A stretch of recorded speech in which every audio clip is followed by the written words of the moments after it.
Les 23 colis de faux médicaments saisis le 8 novembre 2024 par les éléments de la base navale de Douala en mer sont constitués d'aphrodisiaques, des corticoïdes, des paracétamol, vitamines et antitoussifs embarqués dans une pirogue à raisonner. Informé de cette entrée illicite des produits par voie maritime, le capitaine de vaisseau Jean-Michel Mfeugue, commandant de la base navale de Douala, instruit le renforcement des équipes en mer pour interpeller et acheminer le corps du délit à quai. Avec prudence et professionnalisme, cette action est le fruit des activités du comité spécial de sécurité maritime mis sur pied par le contre-amiral, chef d'état-major de l'armée marine, Jean Mendois.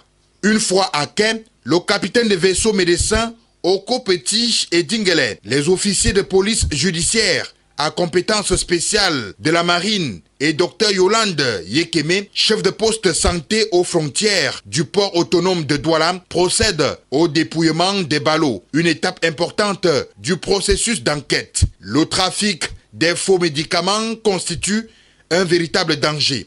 Il faut savoir que les faux médicaments ont un triple danger. Sur le plan sanitaire, c'est des maladies chroniques, c'est des infirmités, voire des décès.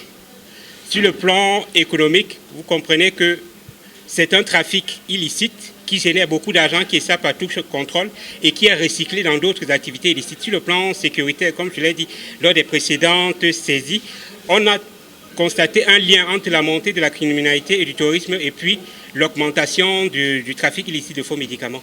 Au regard déjà de cette cargaison, cela va tourner autour de 260 millions, le total des saisies effectuées par les formations de la Marine nationale depuis le début de l'année. Une fois les enquêtes bouclées, les médicaments seront mis à la disposition des services compétents du ministère de la Santé publique pour destruction et les contrebandiers traduits devant les juridictions compétentes.